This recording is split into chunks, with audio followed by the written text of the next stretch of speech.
So welcome to WordCamp Phoenix. My name is Greg Taylor, and my company is Marketing Press. And what my company does is we do WordPress sites for small businesses and different artists and whatnot. We really try to solve business challenges through the WordPress platform. So that's all you're going to hear about my company, and we're done with that. So first off, how many people here are musicians, play in a band, work with bands, anything like that? We have some people here? All right, we have any photographers, artists, fine artists? Anybody just stumble in here because they were out too late last night, thought there was a Bloody Mary bar? Okay, well, here we go. Here's the first part of Bloody Mary. See me at the after party, we can get the back end of that one. So. They are. And we have a writer over here. A bunch of writers, awesome. Okay. Don't give me crap already, it's only 9:30. Come on, I'm on my first slide. Come on, here we go. Let's get this party going. So before we go anywhere, let's get the horse before the cart. Let's start at the very beginning, and I realize I'm in the middle of some people's view, and I apologize. So let's start first things first. What the hell is a creative? We all define ourselves by different things, but what actually is a creative person? You know, I stole this from a dictionary somewhere online. I was super creative. I like to say I leveraged it, but anyway. So definition of a creative is somebody who's marked by the ability or power to create. Have the quality of something created rather than imitated. Super important. You know, you're creating something original. You know, I was having a conversation beginning WordCamp out in the lobby. It's really, really hard to be original. You know, if you are original, you should embrace that. If you are taking somebody else's idea and making it and using it, make it better. You know, be creative with it. And then the third definition, you know, scratch the legal part of it, but manage so as to get around legal or conventional limits. I think the conventional limits part is super cool and super exciting. That unleashes your imagination and lets you do whatever the heck you want to do with whatever. So here are the creative segments for discussion.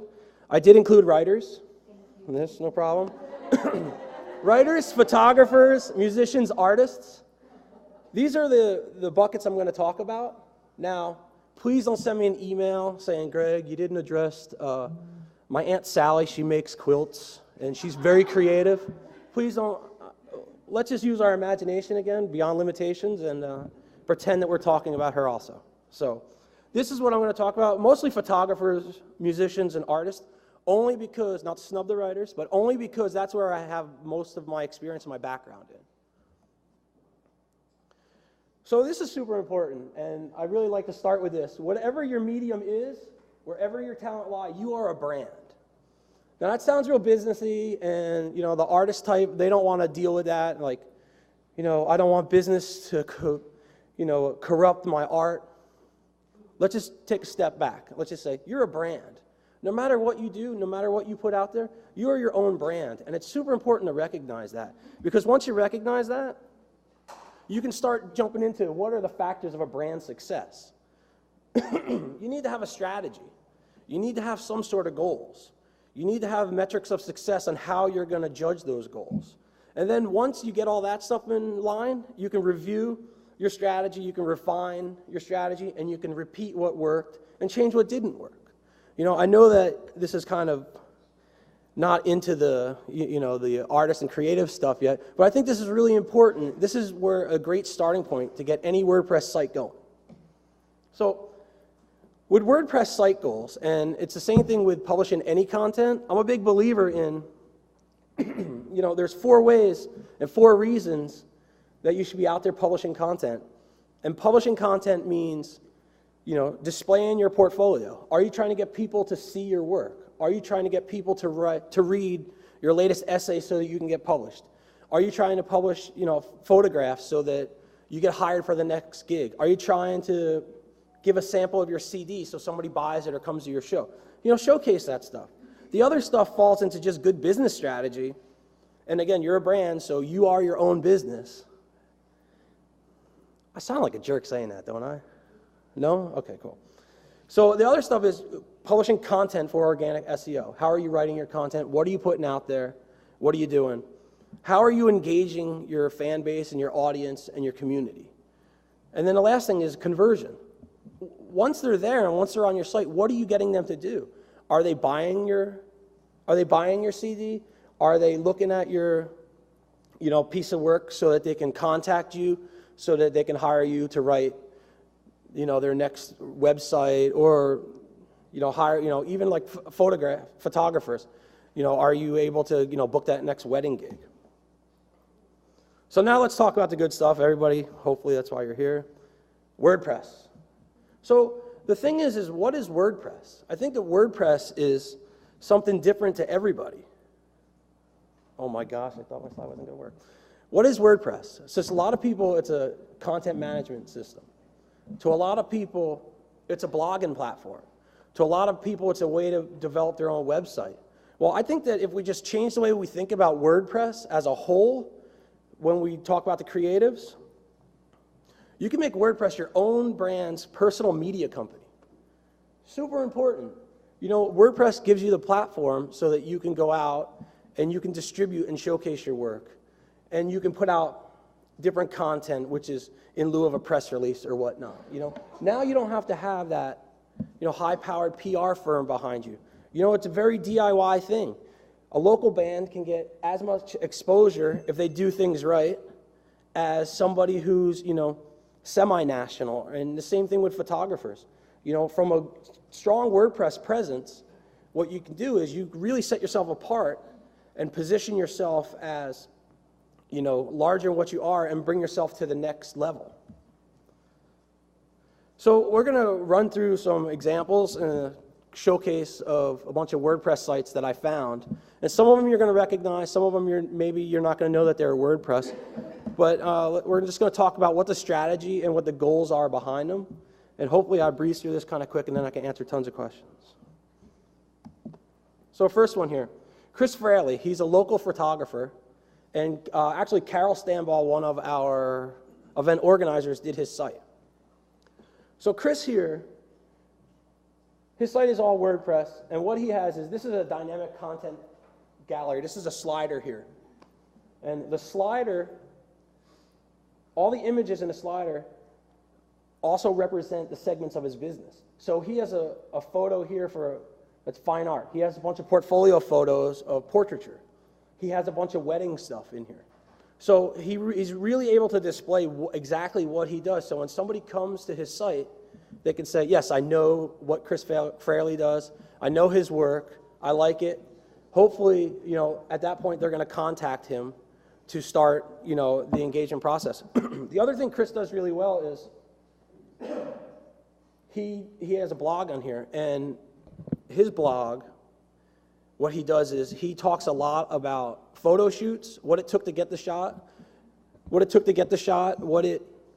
equipment he used, where the location was. If you're a photographer, you know all about EXIF settings, which is kind of cool to look at. When somebody else shows you, hey, this is what I use, these are the settings that I use, this is the lens. He really takes people behind the scenes, and what he does in that part, in that aspect, is he's really able to say, I'm a professional, this is what I do, he has transparency, this is what it took to get the shot. And if you want to go out and try to get this shot, here's how I did it, go for it. Chances are 99.9% of the people aren't going to be able to reproduce exactly what he did. So the level of transparency there is cool because he's not afraid and he's not hiding anything, he's not keeping anything secret. I think that's super important when it comes to WordPress sites, as with any kind of digital marketing. If you can have a high level of transparency, it's pretty cool. Another one here, Todd A Young, iShootShows.com. Todd's one of the premier concert photographers, and Todd shot things for like Dave Matthews Band. He shot a bunch of their live covers. I think he did the Live at Fenway Park cover, if anybody's familiar with that photo. And he's extremely good at what he does, and he uses this site to highlight his portfolio. He gives a lot of info about himself. He archives all of his other photo shoots that he wants to talk about, and he's available for his contact information is pretty prominent, and he puts himself out there. And what he's really done a great job at is position himself as a subject matter expert and positioning himself as one of the best concert photographers in the country, in the world. And how did he do that? He did that by putting himself out there, like I just said. He did it by displaying his work. He did it by having a level of transparency. One thing that he does with his site, which is like a double-edged sword, is he does gear and reviews. So he talks a lot about what equipment he uses, and he's a Nikon guy, so he's always pushing different Nikon stuff. And he's, you know, again, he's positioning himself as a subject matter expert with Nikon. Here's the thing, though. All of his links on that whole page, they're affiliate links. So they're affiliate marketing links, so which means anytime somebody clicks on that, and you buy something from that site, he gets a commission. Cool. That's a way to monetize a site. It's brilliant. It's awesome. But here's the other side of that. If you do that too much, and you think that that's a good monetization strategy, people are going to start to doubt your reviews and maybe not consider your reviews as legitimate as what they could be because they know that there's a commission behind it. Maybe, you know, to 70% of the people, they wouldn't even recognize that. They wouldn't even know. But it's just one of those things that it may take away from you positioning yourself as a subject matter expert if you do that a lot. So be forewarned.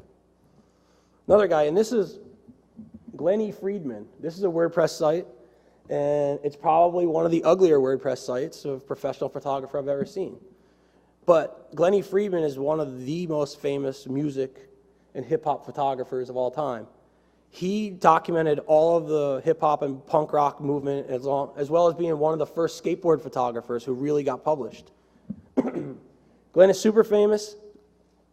I'd like to think Glenn is rich. I don't know, but he makes a lot of money. He does a lot of shows. He has lots of stuff going on.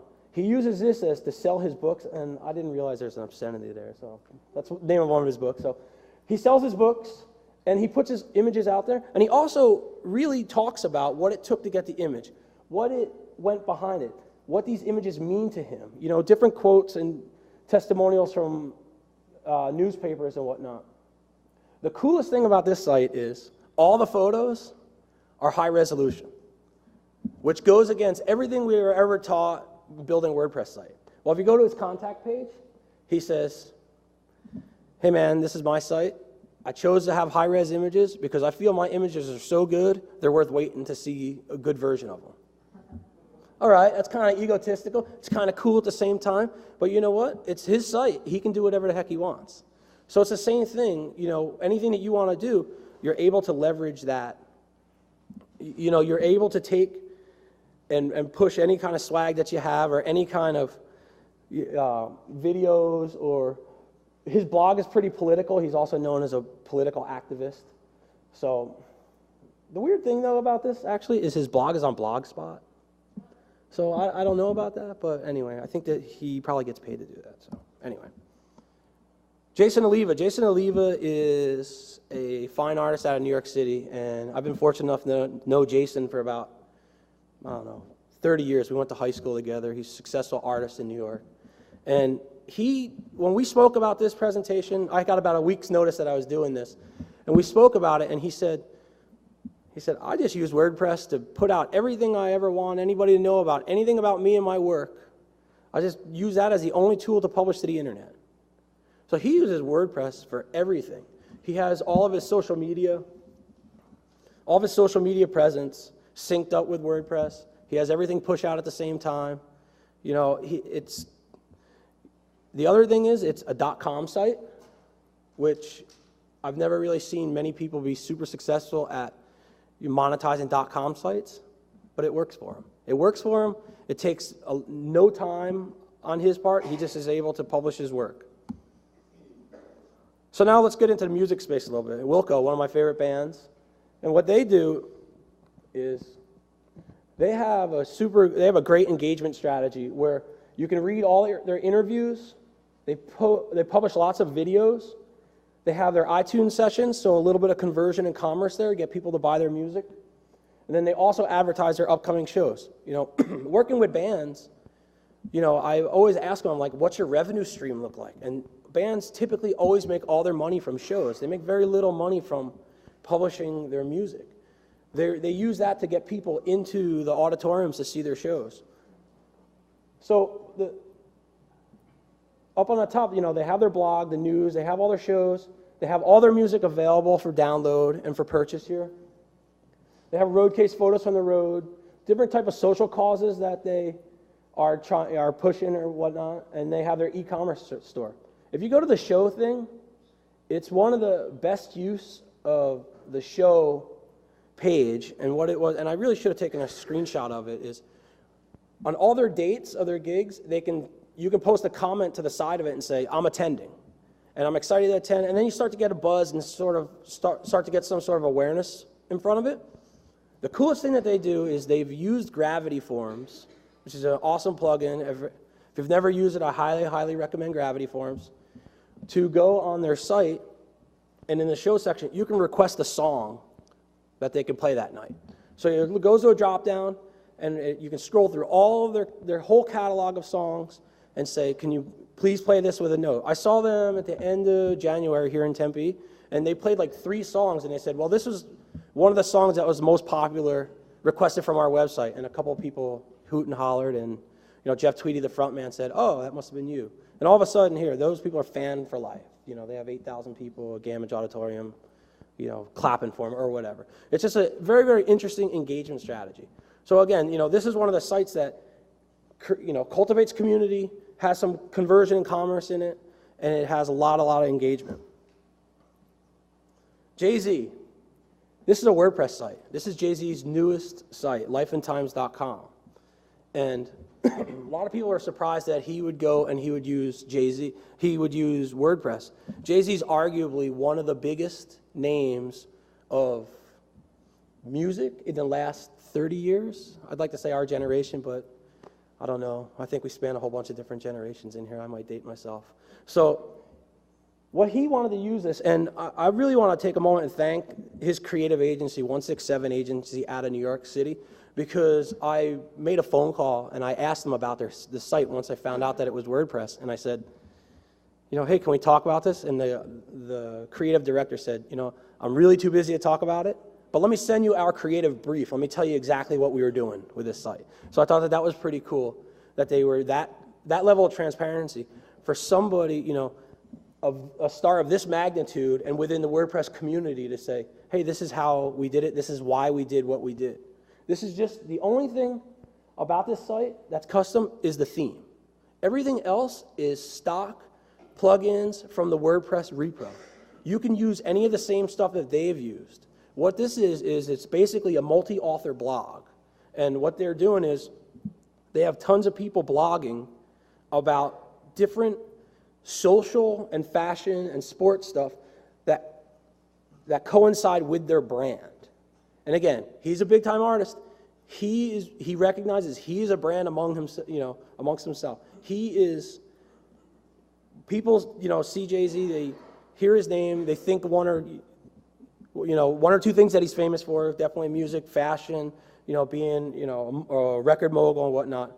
He actually blogs himself. He blogs under the initials SC, which is Sean Carter, his real name. So it has about 15 to 20 authors, and each one writes about different things. Here's the coolest thing about it, and it was outlined in the creative brief, is they launched this site, and they timed it with the timing of his baby. Him and Beyonce just had a baby. I don't know if anybody's been living under a rock. That actually just happened. And what they wanted to do is they wanted their site to be the first place on the web to publish any information about the baby and the birth, and actually have the first photos of it. So rather than selling any of the photos at TMZ or anybody else, they published them here. That's pretty cool for a WordPress platform here. Now here's a band of a bunch of friends, and this is a site that I worked on for a band called Sherman. And this is probably, out of all the sites I've done WordPress-wise, this is one of the most difficult sites I've ever worked on. And it's not because it was technical, it's not because there's anything crazy going on with it, it's because I was dealing directly with a musician. I was dealing directly with an artist. I was dealing directly with somebody who didn't have any time to do it, nor knowledge to do it, but he knew exactly what he wanted. Now, he knew exactly what he wanted, and he saw it in his mind's eye, but I'll be damned, he couldn't communicate it for anything. So there's a lot of mind reading going on. There's a lot of, hey, can you do this? You know, hey, it'd be cool if you can do this. And the funny thing about this site is everything that he wanted me to do that he perceived to be very, very simple and, oh, you can just do that really quick, was actually really difficult. Everything that he wanted to do that was really difficult was easy, because I think that WordPress developers before probably encountered the same challenge, and there was plugin or code somewhere, you know, and to kind of help us move it along. And what we wanted to do is we wanted to make sure that they had a blog on there. They actually have 3 different blogs on there. The front man has a blog for his news stuff. The bass player has an incredible vinyl catalog, you know, in his house. So every Monday they do Mike's Music Monday, and he posts a video. So they have a video blog on here with him talking about different records. Again, it's a great engagement piece. And the other thing is that they're also, you know, they're from Austin, but they grew up here in Tempe, but they're from Austin. So they have like a kind of a fun food blog in there called Barbecue versus Burrito. So, and they're just kind of writing about stuff on the road. One thing that, if you go to the site shermanville.com, that we did was, Aaron, the front man, he wanted to be able to show people what it's like kind of to be in a band and what the lifestyle is like. You know, very, very few people have ever gone backstage at a concert. Very, very few people actually ever see what goes on. And you want to know something? It's really not that cool. But what he wanted to do is he wanted to show people this is what it's like on the road. So we ended up doing a Flickr feed in one of the footers where he can just post to his Flickr page from his iPhone, and it feeds right to the site.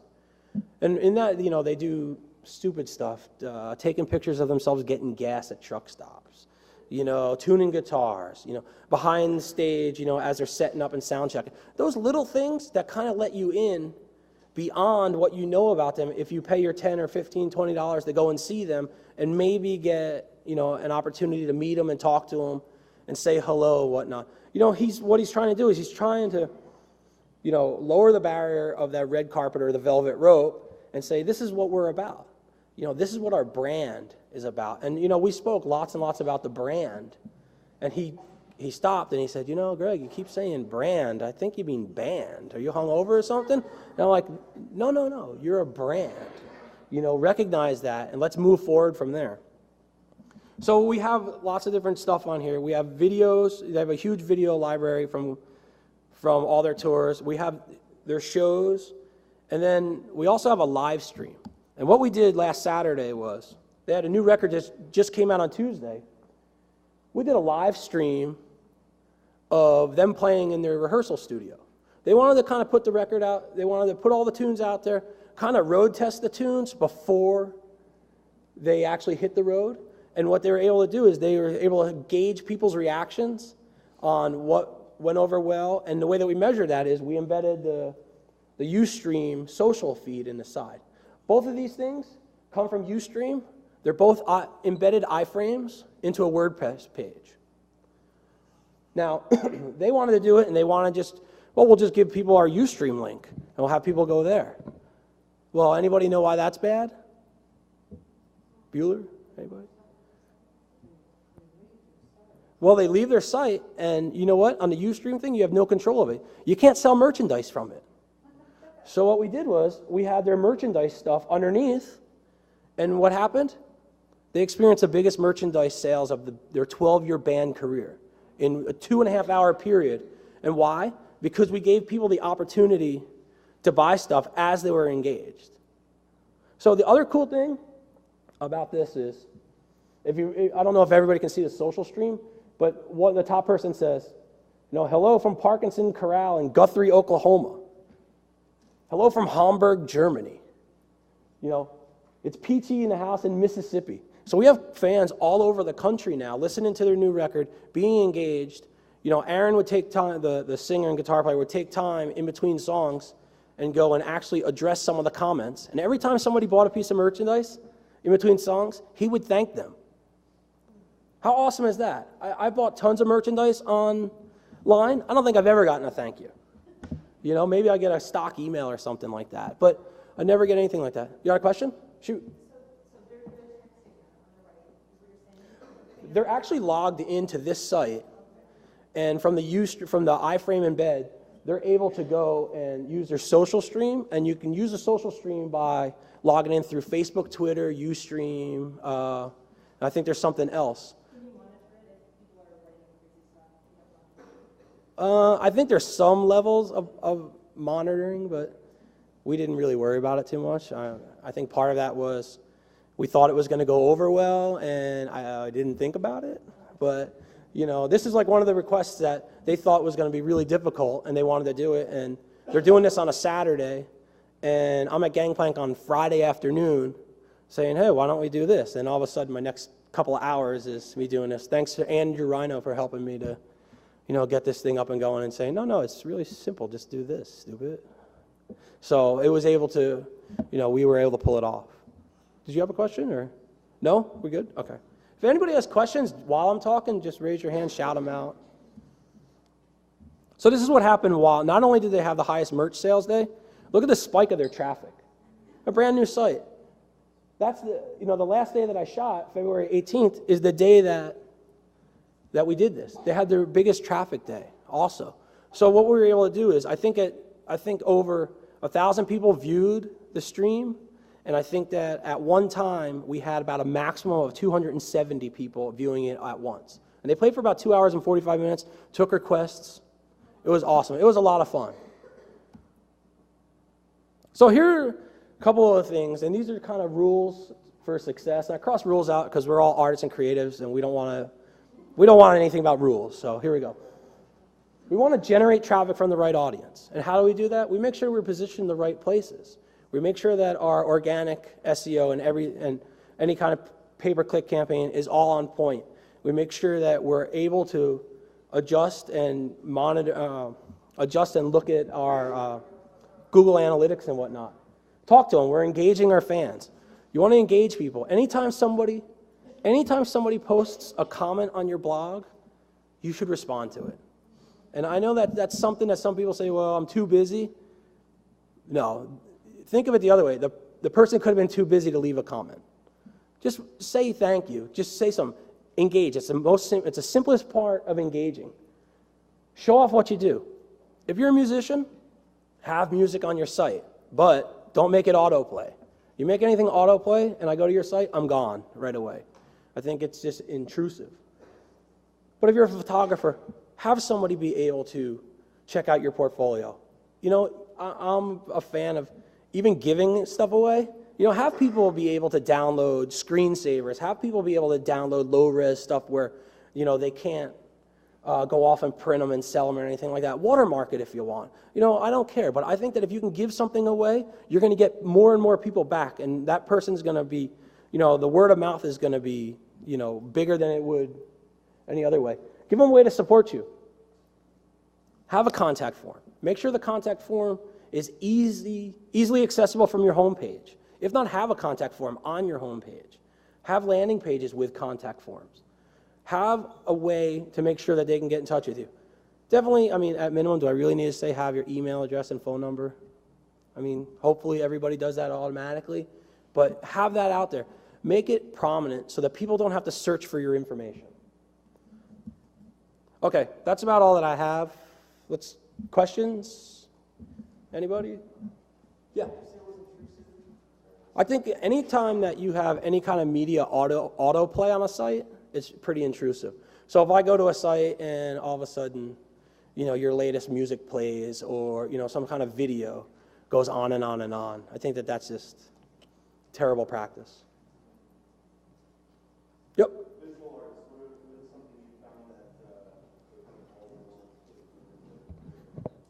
Visual artists?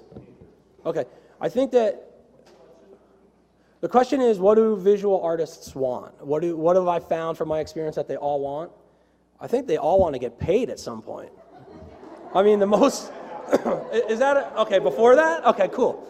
I think they all want to get paid. And how do you get paid? You show off your work. I think that, you know, from an artist standpoint, you know, there's a level of vulnerability out there, and they want their work to be well received. They want their work to be positioned. And I think that any time that you know your audience, and what you can do is your work works within your audience. It reflects your audience. I think you're going to be well received to some extent. So I think that definitely have people, hire them, commission them for projects, write-ups in newspapers and whatnot. April.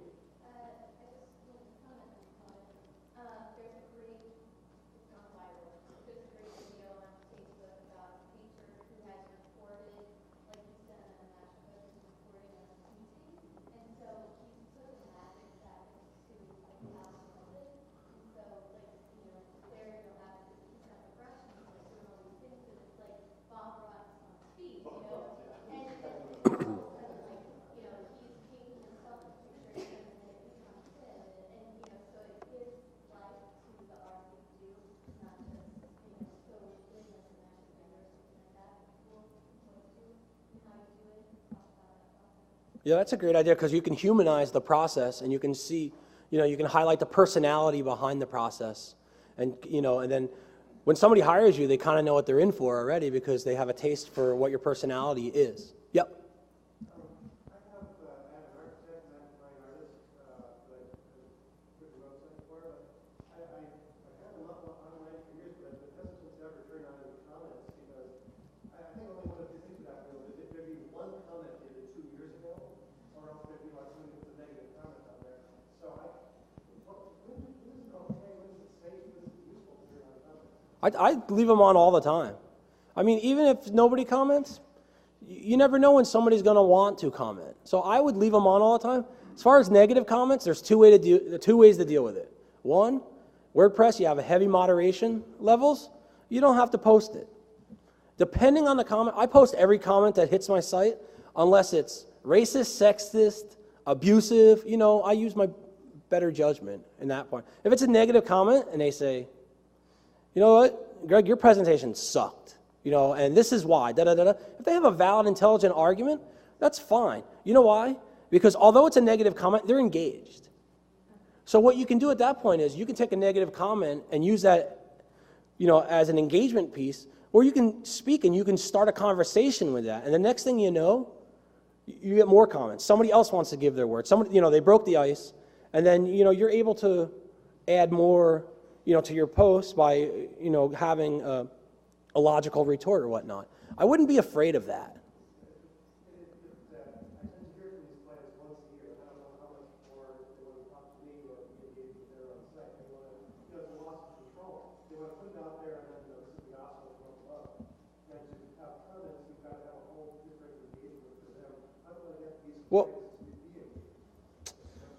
Well, I guess it's the question is how to get clients to be engaged with their own site.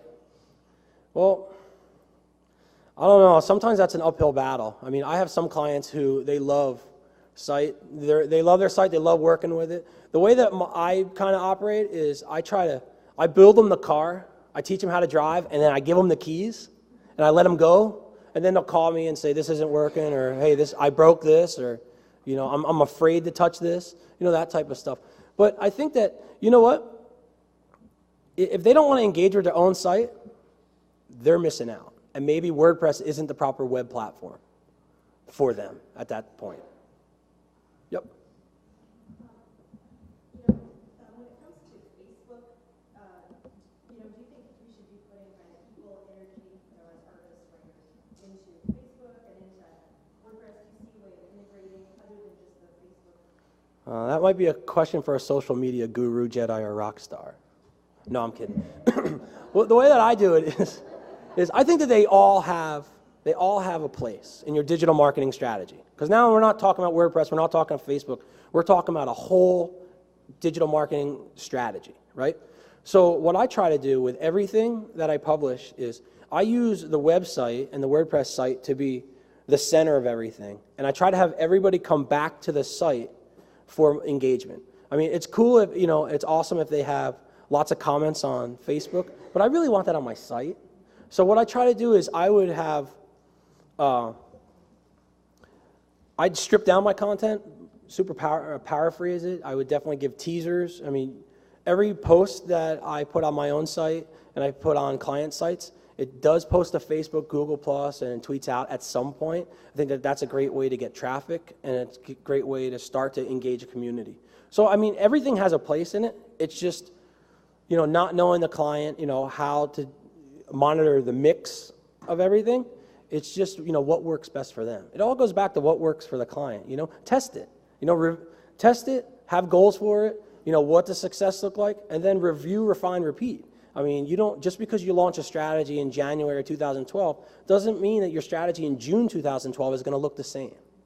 That's the greatest thing about what we can do here on the WordPress platform and different social platforms is, we can pivot and we can change as we need to make sure we're maximizing, the exposure.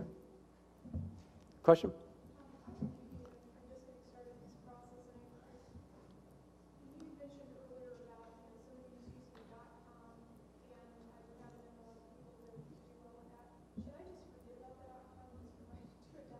Yeah. It depends. I mean, it depends on your goals, but the question, I stink at this. Sorry about that.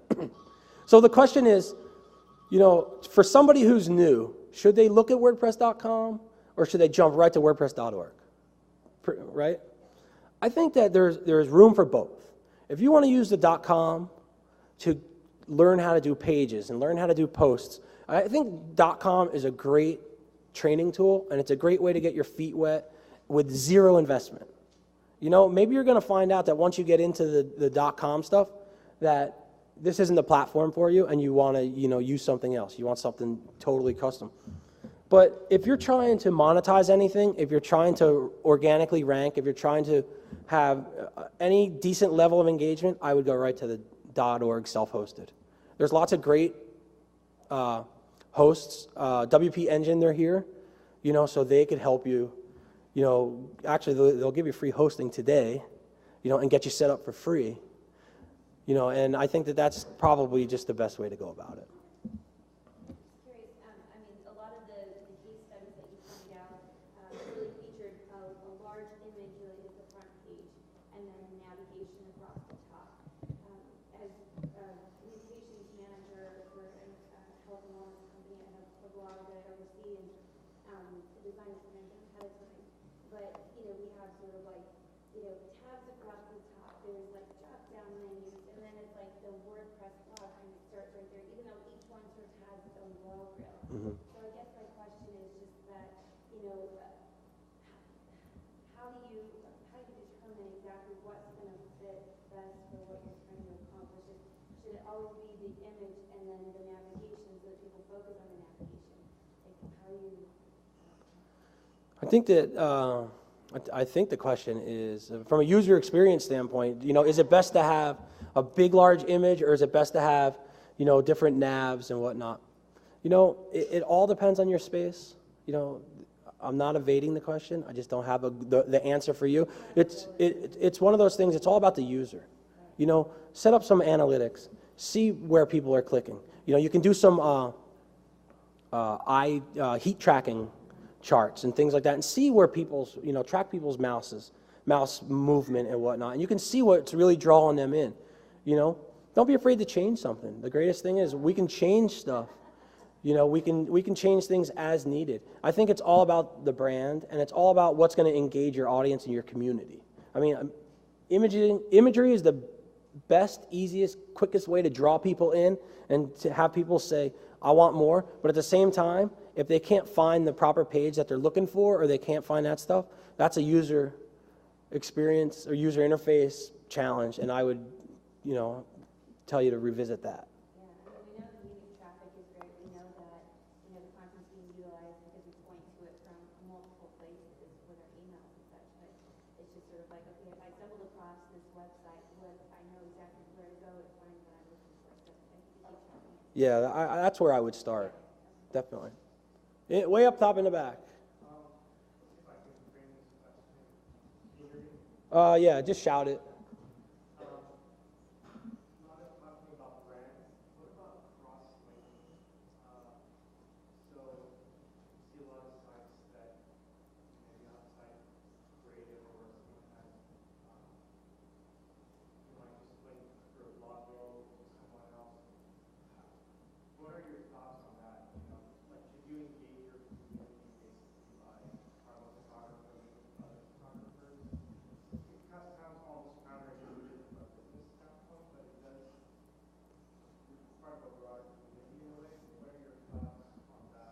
Right. So correct me if I'm wrong. I think the question is, how do you cross-link and how are you maybe advertising other sites on your own site with a blog roll or whatnot? I think that, and this is my opinion only, I don't do a blog roll on hardly anything. I just think that they're old school, they take up space, and I don't really see any benefit for the stuff that I do. With that being said, it all goes back to your goal. What's your goal? Are you trying to get people to book? Are you trying to be positioned as a subject matter expert? If anything is, the way that I would handle that, rather than having a blog roll, is when you do different posts and different articles, why not link out to that information or link out to somebody and say, hey, Kevin Eberly, he's really, he's one of the leaders in landscape photography. Check out his site and how he does things. And then use a link in the text. Yeah, from the text. I like that better than the blog roll. I mean, and make sure that's within the context, right? Yep. Yeah, I just have a quick question. Go back to your comment engine. You're not a fan of, I guess, integrating comments into Facebook and Twitter, just cutting out the WordPress comments? No. Yeah. So the question is, am I a fan of using like Facebook comments or anything like that? I think that I would use any kind of commenting system that's going to create a conversation. So like, Discuss is really good. Livefire sometimes is good. Facebook, if it works and you see traffic from it and people start talking about it, by all means. I mean, go on to from integrated social media. It's kind of a two-way street. I mean, you kind of envision like things that happen at the same time. By say integrating Facebook comments, you're allowing those users to then move over to your Facebook page and use that as a social media platform they have. Right. Well, sure. Well, just because I prefer to do things for a brand, it doesn't mean that, what I want to do is I want to serve up the information and the content, and I want the people to engage in the best way for them. So if you see a lot of, engagement and whatnot through Facebook, by all means, do it. From the stuff that I've done, I've never really seen tons of it, and so I just have moved to other platforms. I want a conversation no matter what. But I do want my website to be the main hub of my digital marketing, because the last time I checked, it's really hard to buy something directly from a Facebook page. You know what I mean? And that's the end of the day. Well, we're talking about conversion. We want people to contact us. We want people to, fill out the inquiries. We want people to, book us for jobs or, buy prints and whatever. So that's the main strategy behind that. Yeah.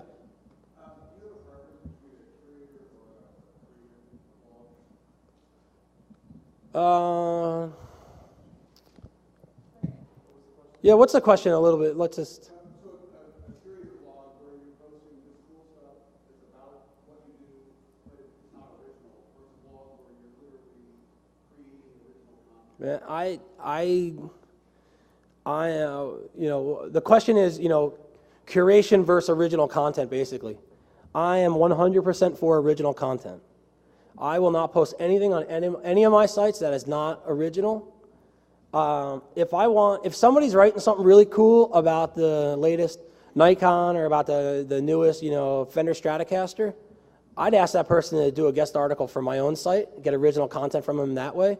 I don't want to post anybody else's content. There's a bunch of issues there. There's an SEO issue with duplicate content, and then you also want to get, maybe that content isn't structured well for your audience. Are you giving me the hook here? Best to wrap it up, and if you guys Okay. have questions, will you take them outside in the lobby? Yeah, absolutely. I'll be here all day. I'll be around the after party. Thanks for coming, everybody. Thanks for your questions.